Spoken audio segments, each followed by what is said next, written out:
Hello everyone. मैं first time long video बना रही हूँ कि काफ़ी लोगों के कमेंट्स आए थे शॉर्ट वीडियोस में जो भी मैं नर्सेस के रिलेटेड वीडियो डालती हूँ अपने चैनल पे।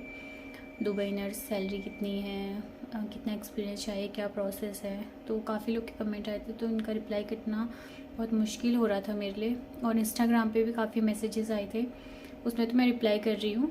जो मुझे डायरेक्ट मैसेज कर रहे हैं इंस्टा पे कि हमें इस बारे में जानना है, प्रोसेस क्या है, तो मैं उनको रिप्लाई कोई खाली हाई कहाँ से हो आप ऐसे करके तो मैं उनको रिप्लाई नहीं कर रही हूँ, क्योंकि मुझे ऐसे फालतू के मैसेजेस भी काफ़ी आते हैं।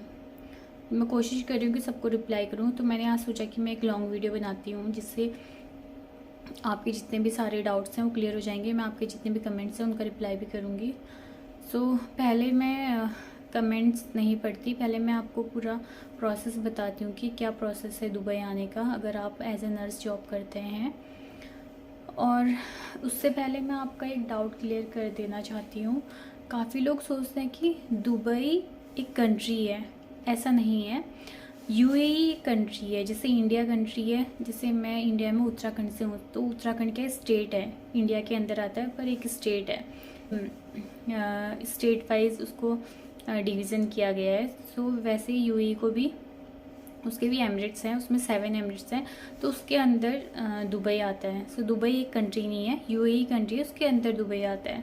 और वही दुबई नाम से काफ़ी लोग जानते हैं, तो उनको लगता है कि दुबई, क्योंकि मुझे काफ़ी मैसेजेस ऐसे आते हैं तो फिर मुझे उनको एक्सप्लेन करना पड़ता है, तो मैंने सोचा आपको एक्सप्लेन कर दूँ।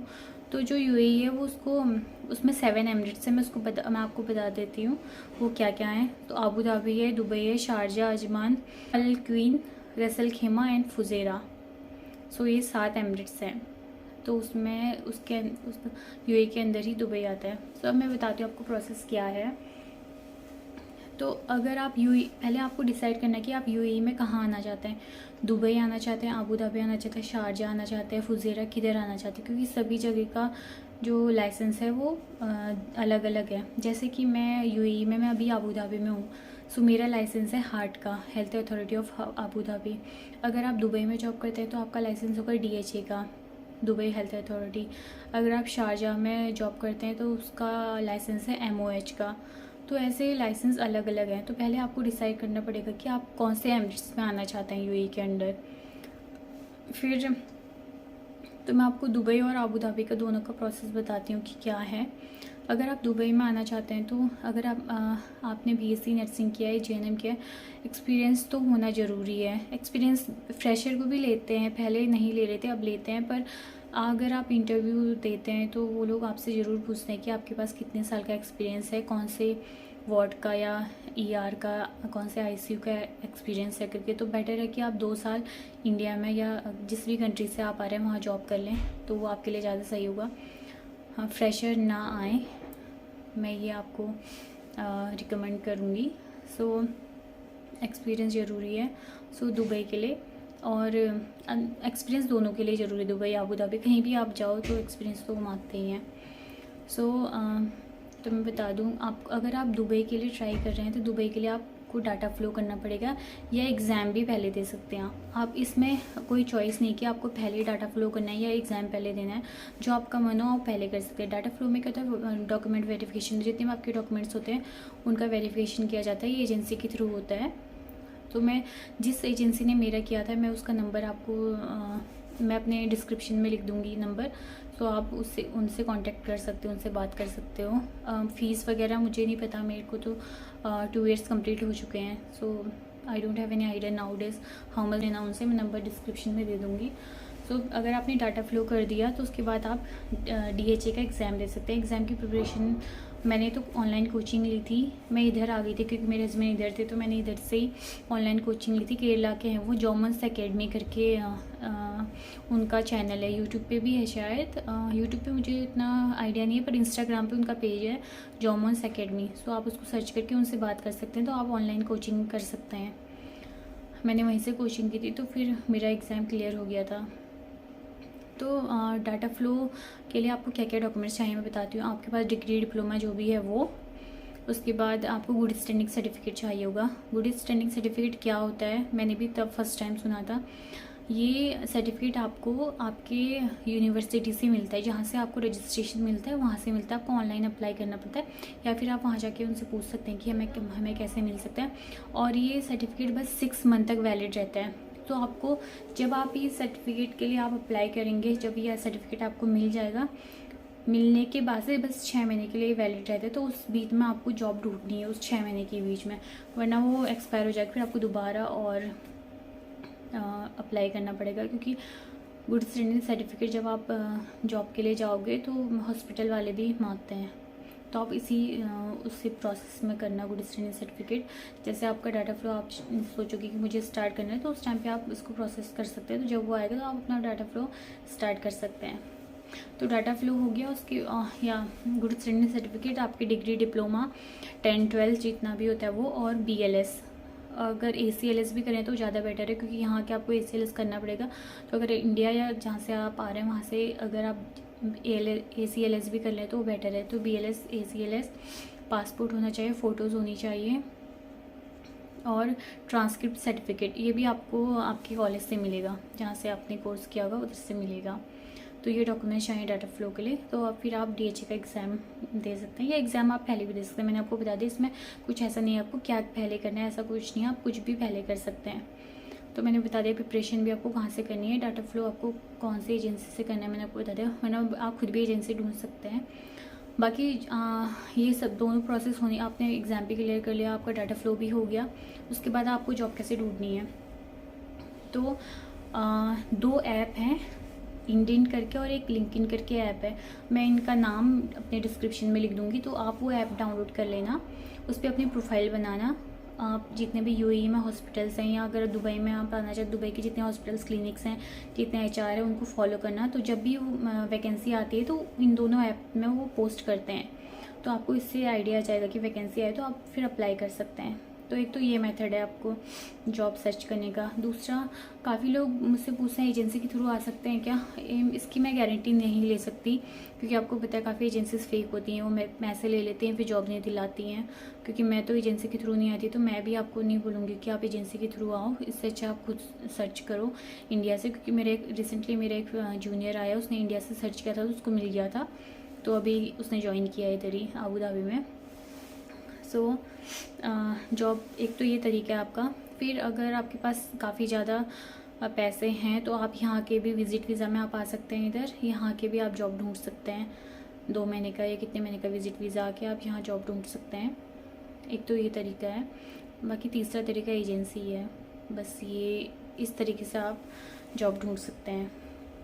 और तो ये था DHA के बारे में, दुबई के बारे में। अबू धाबी का क्या सीन है मैं आपको बताती हूँ। अगर आप अबू धाबी में आना चाहते हैं तो अबू धाबी में आने के लिए पहले आपको डाटा फ्लो करना पड़ेगा।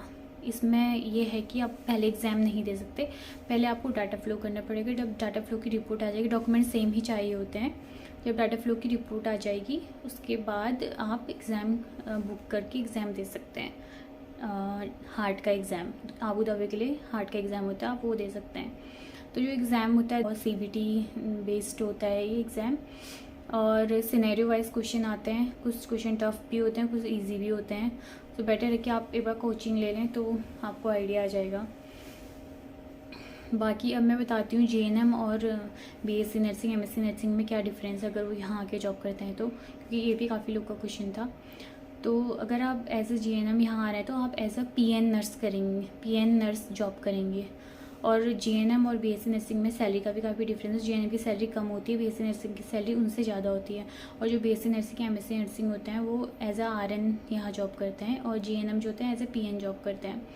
तो PN और RN में क्या डिफरेंस है ये आप गूगल में सर्च कर सकते हैं। मेनली ये होता है कि जो PN होते हैं वो हेल्प करते हैं RN की, और वाइटल्स वगैरह लेते हैं, और RN में वो तो सारे ही काम करते हैं। और मैं तो क्लिनिक में काम करती हूँ, हॉस्पिटल का मुझे उतना आइडिया नहीं है। फिर भी एक बार मैं हॉस्पिटल गई थी, किसी काम से एडमिट थी, तो काम से नहीं मैं एडमिट थी, तो मैंने पूछा था। तो हॉस्पिटल में काफ़ी वर्क होता है। और जैसे इंडिया में हमारे, जैसे मैंने मैक्स में जॉब किया तो हमारे हेल्थ के लिए GDA होते थे, वहाँ डायपर वगैरह पेशेंट के GDA वगैरह चेंज करते थे। पर यहाँ ऐसा नहीं होता, यहाँ सारा काम स्टाफ को ही करना पड़ता है, ये सारा कुछ स्टाफ को ही करना पड़ता है। बाकी सैलरी की बात करें, सैलरी डिपेंड करता है। इधर आजकल सैलरी इन्होंने थोड़ा रिड्यूस कर दी है, मेरे सुनने में आया था। जितना पहले दे रहे थे ये लोग जो न्यू जॉइनर थे उनको उतना नहीं दे रहे हैं, सैलरी कम कर दिया दुबई में भी, अबू धाबी में भी। सो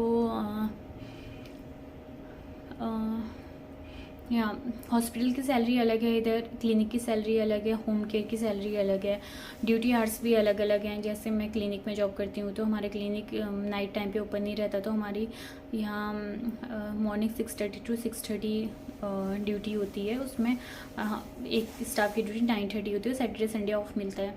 सो ऐसा हॉस्पिटल की जब मैं एडमिट थी तो उन्होंने बताया था कि उनकी मॉर्निंग 7 to 3 ड्यूटी रहती है, 3 शिफ्ट लगती हैं और वीकली वन डे ऑफ होता है, और आपको ईयरली 30 डेज़ ऑफ लीव मिलेगी। और काफ़ी सारे हॉस्पिटल्स वो अकोमोडेशन प्रोवाइड करते हैं स्टाफ के लिए, सो पैसे भी उससे कट होते हैं। और काफ़ी नहीं भी प्रोवाइड करते अकोमोडेशन, तो उनको खुद ही रहना पड़ता है। रहने के लिए आप शेयरिंग बेड होता है वो ले सकते हैं, पर वो कंजस्टेड होता है, पर एडजस्ट तो करना पड़ेगा अगर आप अपनी कंट्री से बाहर जा रहे हैं पैसे कमाने के लिए। तो सो आई थिंक आपका डाउट क्लियर हो गया होगा इन चीज़ों में। बाकी कुछ कमेंट्स हैं, मैं पढ़ती हूँ, आपको बताती हूँ क्या क्या कमेंट्स हैं। काफ़ी तो मैंने बता दिया, तो मैं वो रिपीट नहीं करूँगी कमेंट्स। हाँ, एक का कमेंट ये आया था कि वहाँ एएनएम की जॉब भी मिलती है क्या? मैंने अभी तक सुना नहीं यहाँ एएनएम की जॉब मिलती है, तो मुझे जहाँ तक लगता है कि एएनएम यहाँ जॉब नहीं करते। GNM, BSc nursing, MSc nursing बाकी ये जॉब करते हैं, तो एएनएम की जॉब नहीं होती है शायद इधर। प्रोसेस क्या है? तो प्रोसेस मैंने आपको बता दिया कि ये प्रोसेस है। रूम रेंट का और कितना कॉस्ट अगर देना होगा अगर रूम रेंट पे रहेंगे। देखिए, अगर आप शेयरिंग बेड रहते हैं, शेयरिंग बेड होता है एक रूम पे 4 या 5 लोग रहते हैं, तो उस पर शायद यहाँ के 500 to 600 AED, 600 या 7-8 ऐसे AED के अकॉर्डिंग आपको देना पड़ता है। फिर फूड और उसका फिर अलग होता है। सो मैं कुछ कह नहीं सकती आपको, आप कैसे रहना चाहते हैं। सो महंगाई तो है इधर। आपने एग्ज़ाम की प्रिपरेशन कहाँ से की थी? तो मैंने आपको बता दिया, जोमन्स एकेडमी से मैंने एग्ज़ाम की प्रिपरेशन की थी। करंट वैकेंसी अवेलेबल है आपके हॉस्पिटल में? मेरी क्लिनिक में तो है वैकेंसी, अभी काफ़ी लोगों को हायर किया, पर सैलरी उन्होंने कम कर दी है। तो मैं सैलरी आपको लास्ट में बताती हूँ कि कितनी सैलरी आपको मिल सकती है। किसी ने मुझे एज भी पूछी है, मेरी एज है 27। मैं बता रही हूँ, सच बोल रही हूँ।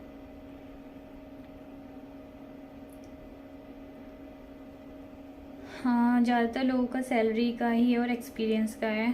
तो एक्सपीरियंस तो मैंने बोला आप ले लो एक्सपीरियंस वहाँ से, तो वो ज़्यादा सही है।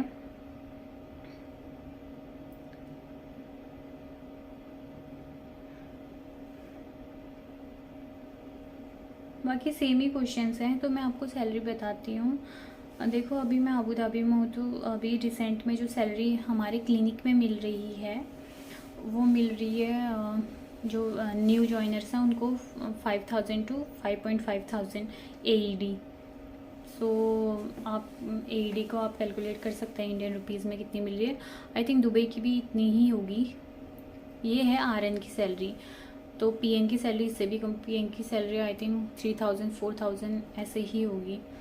तो आजकल सैलरी उन्होंने कम कर दी है, तो सैलरी का ये है।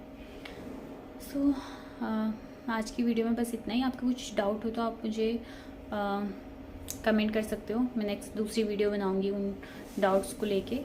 बाकी शेयर करो इस वीडियो को जो भी इधर रहना चाहते हैं। बस ओके, बाय बाय।